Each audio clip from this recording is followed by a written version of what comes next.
رسول الله محمد يا حبيب الله محمد يا رسول الله محمد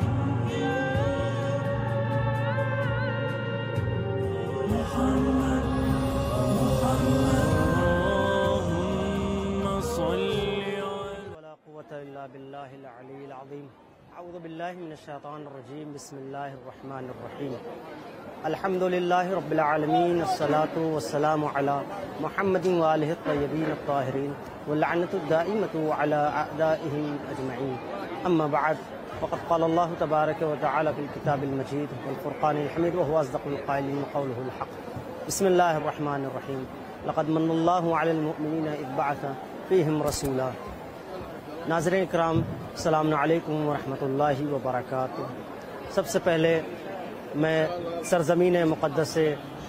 نجف اشرف سے، بارگاہ امیر المومنین سے، تمام امام حسین علیہ السلام ٹی وی کی جانب سے اور امام حسین علیہ السلام ٹی وی کے تمام ناظرین کی خدمت میں، اور خاص کر کے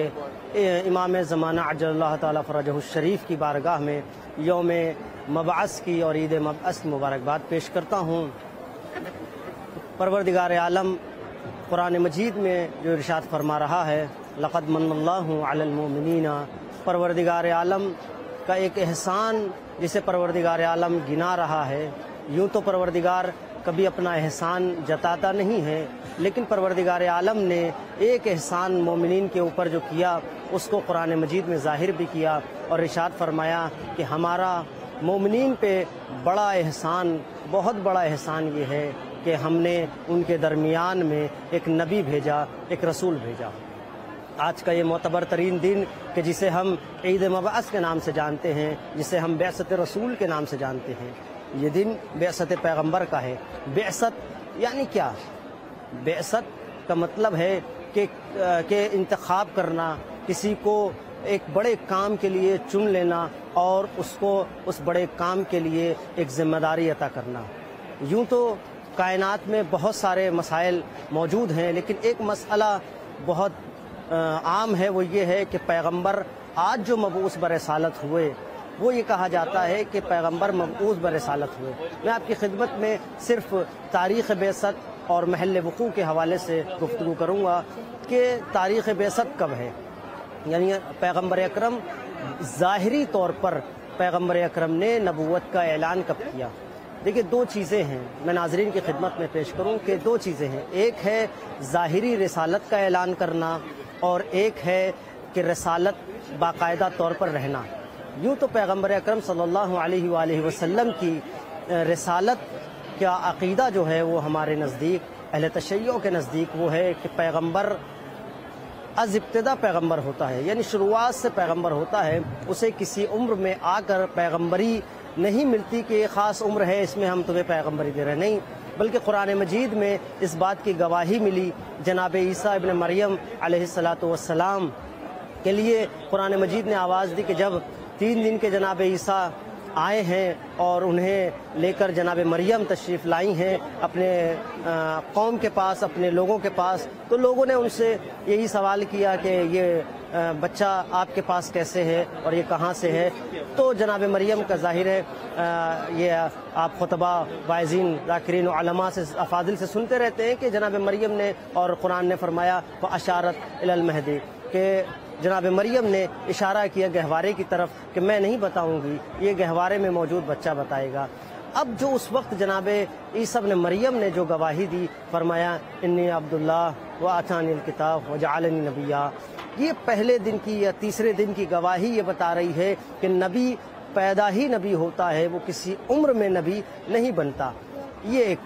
اب جو آج کا دن جو 27 رجب المرجب کا دن ہے، یہ دن جو جسے ہم عید مبعث کہتے ہیں، یعنی رسول مبعوث برسالت ہوئے، اس کا مطلب یہ ہے کہ رسالت مآب صلی اللہ علیہ وآلہ وسلم نے آج کے دن اعلانیہ طور پر لوگوں کے سامنے اپنی رسالت کو ظاہر کیا اور بتایا. یہ ایک سلسلہ ہے کہ جسے آج یعنی 40 سال لگے اس وقت تک آنے میں۔ اب کوئی یہ کہے، جیسے لوگوں کا یہ گمان ہے کہ پیغمبر کو پروردگار عالم سنوار رہا تھا اور پیغمبر کو پروردگار عالم 40 سالوں تک ایک اچھے سانچے میں ڈھال رہا تھا کہ یہ اس لائق ہو جائیں کہ نعوذ باللہ ان کو نبوت دی جائے۔ ایسا نہیں ہے، بلکہ 40 سال کا عرصہ چاہیے تھا لوگوں کے درمیان اپنی صداقت، اپنی عدالت، اپنے اوصاف کو منوانے کا کہ جب یہ اس لائق ہو جائیں گے تب ہم انہیں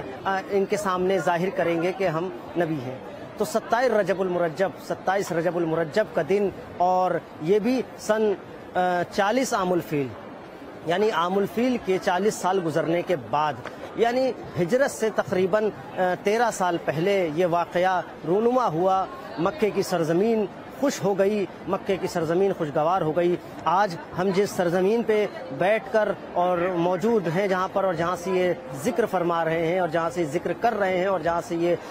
سلسلہ امام حسین ٹی وی کے حوالے سے پہنچ رہا ہے لوگوں تک، وہ آپ دیکھیں مقدس ترین زمین ہے۔ یہاں پر آج کے دن خاص زیارت ہے کہ جو لوگوں نے ادا کی، اور لوگ مسلسل تہنیت کے لیے آ رہے ہیں، اس لیے کہ امیر المومنین علیہ الصلوۃ والسلام کی بارگاہ میں اس سے بڑی خوشی نہیں پیش کی جا سکتی کہ آج آپ کے بھائی، آپ کے ہمدم اور آپ کے نور کا آدھا حصہ نبوت کے ظاہری نبوت پر فائز ہوئے، اعلان نبوت کیا۔ آپ ملاحظہ کریں کہ سن 40 عام الفیل، یعنی ہجرت سے 13 سال پہلے یہ واقعہ رونما ہوا، اور اس کے بعد تاریخ نے لکھا، اور یہ اگر عیسوی لحاظ سے دیکھیں تو تقریباً 610 عیسوی میں یہ واقعہ رونما ہوا کہ جہاں پر پیغمبر اکرم صلی اللہ علیہ وآلہ وسلم نے اپنی رسالت کا اعلان ظاہری طور پر کیا۔ اچھا، یہ دو طریقے سے یہ دیکھا جا سکتا ہے۔ ایک یہ ظاہری طور پر جو اعلان کیا، اس میں بھی پیغمبر اکرم نے بحکم خداوند متعال اس بات کا خیال رکھا کہ چند روز تک اس ظاہری رسالت کو اپنے خاص افراد تک پہنچایا جائے اور اس کے بعد یہ عام کی جائے۔ تو یہاں پہ دو طرح سے اور دو طریقے کا مسئلہ ہے۔ جب یہ غار حرا میں جہاں پر یہ واقعہ رونما ہوا، جہاں پر پیغمبر کو یہ بشارت آ کر جبریل نے دی کہ مسئلہ، پیغمبر نے بتایا کہ آج سے میں نبی ہوں، لوگوں کے درمیان ظاہر کیا، وہ غار حرا کا موقع جب پیغمبر عبادت فرما رہے ہیں، جبریل امین آئے اور قرآن مجید کی ایک آیت اقرأ بسم ربک الذی خلق، یہ جبریل نے وہاں پر بیان کی کہ اے پیغمبر اپنے رب کے حکم سے کہ جس نے تمہیں خلق کیا ہے آپ پڑھیں۔ تو یہ جو مسئلہ تھا وہاں پر یہ سلسلہ شروع ہوا، لیکن یہاں پر بھی کچھ عرصے تک، میں آپ کی خدمت میں عرض کروں کہ کچھ عرصے تک یہ سلسلہ مخصوص افراد تک رہا۔ تقریباً روایات کی روح سے تقریباً 3 سال تک یہ سلسلہ رہا۔ کیسے؟ یہ سلسلہ مخصوص لوگوں تک رہا، عام لوگوں تک نہیں پہنچا۔ جب پیغمبر پہ یہ آیت نازل ہوئی سورہ علق کی، تو پیغمبر اکرم اسے سن کر جناب خدیجہ سلام اللہ علیہا کی بارگاہ میں آئے۔ میں ابھی اس طرف بھی آؤں گا کہ وہ لوگ کون ہیں جنہوں نے پیغمبر صلی اللہ علیہ وآلہ وسلم کی اس آواز پر لبیک کہا۔ پہلے آپ کی خدمت میں عرض کروں کہ جو مخصوص لوگوں تک، پہلے یہ مخصوص طبقے کے لیے کہ پہلے آپ وانذر عشیرتک الاقربین والا معاملہ، کہ پہلے آپ اپنے قرابت داروں کو یہ چیزیں بتائیں۔ 3 سال لگے پیغمبر کے اس اعلان کے بعد اس خاص پیغام کو نشر کیا اور اس کے بعد عام کیا۔ 3 سال بعد ایک اور آیت نازل ہوئی کہ جو سورہ مدثر کی پہلی آیت ہے، یا ایھا المدثر، اے میرے کملی والے نبی، اے میرے پیغمبر۔ دیکھیں پروردگار عالم حکم دے رہا ہے کہ تم یہاں پر آگے بڑھو، اے مدثر تم بڑھو اور جو تمہیں حکم دیا گیا ہے اس کو انجام دو۔ تو اب یہاں پر پیغمبر اکرم صلی اللہ علیہ وآلہ وسلم نے یہ کیا کہ 3 سال کا جب عرصہ گزر گیا تو 3 سال بعد اب یہ جہاں سے اعلان ہو رہا ہے، وہ روایت کہتی ہے کہ مکے میں آج بھی ایک بازار ہوا کرتا تھا پہلے، اب تو نقشہ بدل گیا ہے۔ پہلے ایک بازار عکاظ کے نام سے ہوا کرتا تھا، جسے ہم بازار عکاظ کا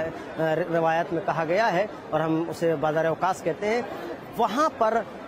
عالم یہ تھا کہ لوگ جب کعبہ مشرفہ میں آتے تھے تو کعبے کا جو اس وقت کا جو معاملات تھا اور کعبے کے جو اس وقت کے حالات تھے، لوگ جس طرح سے عبادت کرتے تھے، وہ کرنے کے بعد بازار عکاظ میں آ کر اکٹھا ہوتے تھے، بیٹھتے تھے اور بیٹھنے کے بعد وہ اپنے اپنے حسب اور نسب کے سلسلے سے اشعار پیش کرتے تھے، اپنے اپنے حسب اور نسب کا ایک دوسرے کے سامنے اس کا بڑکپن اور اس کی بزرگی بیان کرتے تھے، اور اپنے اپنے لحاظ سے لوگوں کو اعلیٰ کو کسی کو ادنا قرار دیا کرتے تھے۔ تو 3 سال کے بعد جب یہ آیت نازل ہوئی ہے تو اس آیت کے بعد پیغمبر اکرم نے اسی بازار عکاظ میں آ کر، اسی جگہ پر جہاں پہ لوگ آ کے اپنے شجروں کو بیان کرتے تھے، پیغمبر نے آ کے وہاں پر اعلانیہ طور پر اور علی الاعلان یہ بتایا کہ میں پیغمبر ہوں پروردگار کا، مجھے نبی بنا کر بھیجا گیا ہے۔ 3 سال کا یہ وقفہ لگا ہے اسے یہاں تک پہنچنے میں، اور باقاعدہ طور پر یہ اعلان، یعنی یہ 27 رجب المرجب سے سن 40 عام الفیل سے جو شروع ہوا تو سن 43 عام الفیل کو باقاعدہ طور پر یہ شروع ہو گیا۔ یہ سلسلہ یہاں تک ہوا کہ تاریخ میں جو محل وقوع اور تاریخ کو بیان کیا گیا۔ اب میں آپ کی خدمت میں اس بات کو بھی پیش کر دوں کہ جب پیغمبر کو ظاہری رسالت اور ظاہری طور پر پیغمبر نے اعلان کیا تو اس میں کون افراد آپ کے ساتھ سب سے پہلے آئے؟ پیغمبر کے ظاہری اعلان کے وقت پیغمبر نے، جیسا کہ روایات میں موجود ہے کہ پیغمبر نے آیت لی، جبریل نے آیت سنائی، اور سورہ مبارک علق کی آیت لے کر اور سن کر پیغمبر ظاہری طور پر غار حرا سے آئے اور ظاہری طور پر جو اپنی نبوت تھی اس کو بیان کیا، رسالت کو، اور آ کر سب سے پہلے اپنی زوجہ کی خدمت میں عرض کیا۔ دیکھیں، ایک زوجہ کا جو شوہر کے ساتھ جو تعلق ہے وہ جہاں تک تمام چیزوں میں ہے، وہ دین کے معاملات میں بھی اس طرح سے ہونا چاہیے۔ پیغمبر اکرم کا مکمل ساتھ جس شخصیت نے اس کار رسالت میں دیا، پیغمبر نے آ کے فرمایا کہ بیوی آج میں یہ اعلان میں نے کیا کہ میں نبی ہو گیا ہوں اور مجھے نبوت سے نوازا گیا ہے۔ یہ اعلان 40 سال بعد ہو رہا ہے۔ تو جناب خدیجہ سلام اللہ علیہا کا جو رد عمل تھا وہ یہ تھا کہ اے نبی، ہم آپ کے ہمہ تن ساتھ میں ہیں، جس وقت آپ کو جیسی ضرورت ہے ہم آپ کے ساتھ ہیں۔ اور سب سے پہلے جو ایمان لانے والی 2 شخصیات ہیں جنہوں نے پیغمبر کی آواز پہ لبیک کہا، پیغمبر کی رسالت کو اپنایا، اور اپنایا تو نہیں یہاں استعمال کیا جا سکتا، یعنی پیغمبر کی رسالت کی کام میں اور ان کی کار رسالت میں ان کا ساتھ دیا باقاعدہ طور پر، ایک جناب خدیجہ ام المومنین جناب خدیجہ سلام اللہ علیہا ہے، اور ایک وہ شخصیت کہ جس کی ابھی عمر 10 سال کی ہے، لیکن 10 سال کی عمر میں اس کا شعور اور اس کا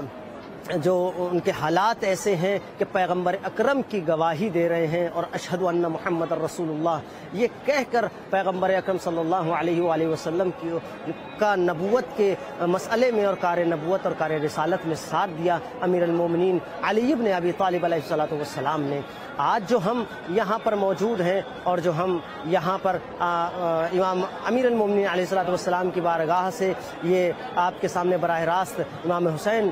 ٹی وی کے حوالے سے بات ہو رہی ہے، وہ اب دیکھیں یہ وہ شخصیت ہے کہ جس نے سب سے پہلے رسالت کے اس معتبر ترین اور بزرگ ترین کام میں رسالت کا ساتھ دیا۔ تو اب ظاہر ہے مبارکباد کی حقدار بھی سب سے زیادہ وہی شخصیت ہوگی کہ جس نے ابتدا سے کار رسالت کو انجام دینے میں نبی کا برابر سے ساتھ دیا۔ جہاں سارا مکہ مخالفت پہ اترا ہوا ہے، جہاں سارا مکہ